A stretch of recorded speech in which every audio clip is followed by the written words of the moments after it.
Cette mission, financée par l'État, va parcourir en 18 mois 20 000 km à travers l'Afrique.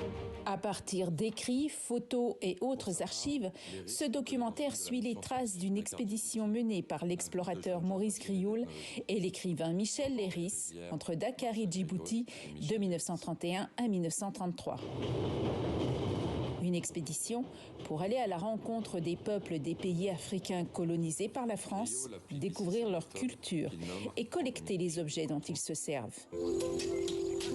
3600 artefacts seront ainsi envoyés au musée d'ethnographie à Paris, qui va devenir le musée de l'homme.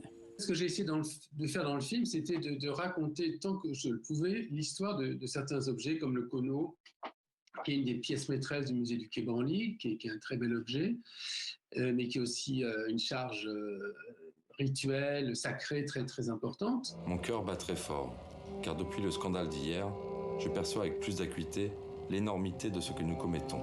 Le vol de ce Kono bouleverse Michel Leiris, dont les carnets de route deviendront un livre à son retour à Paris. Juin 1933. Le butin de la mission, 3600 objets, a été élégamment mis en scène par Georges-Henri Rivière. Ce documentaire soulève l'enjeu des objets d'art africains dérobés à ces peuples. La moindre des choses, ça serait d'en parler. Et justement, ce qui me choque, moi, c'est que dans le musée du Quai Branly, comme dans d'autres musées d'ailleurs en Europe, on ne raconte pas réellement l'histoire de ces objets quand on la connaît. Pourquoi ne pas donner l'extrait de Michel Leiris sur un carton à côté de l'objet Kono, exposé au musée du Quai Branly, en disant, voilà, il a été volé dans quelles conditions, etc. Comment regarder aujourd'hui ces objets orphelins ? Le réalisateur est favorable à la restitution de ces objets, surtout ceux qui ont une valeur religieuse et culturelle. Ils viennent de là et ils sont utiles là-bas, beaucoup plus que chez nous.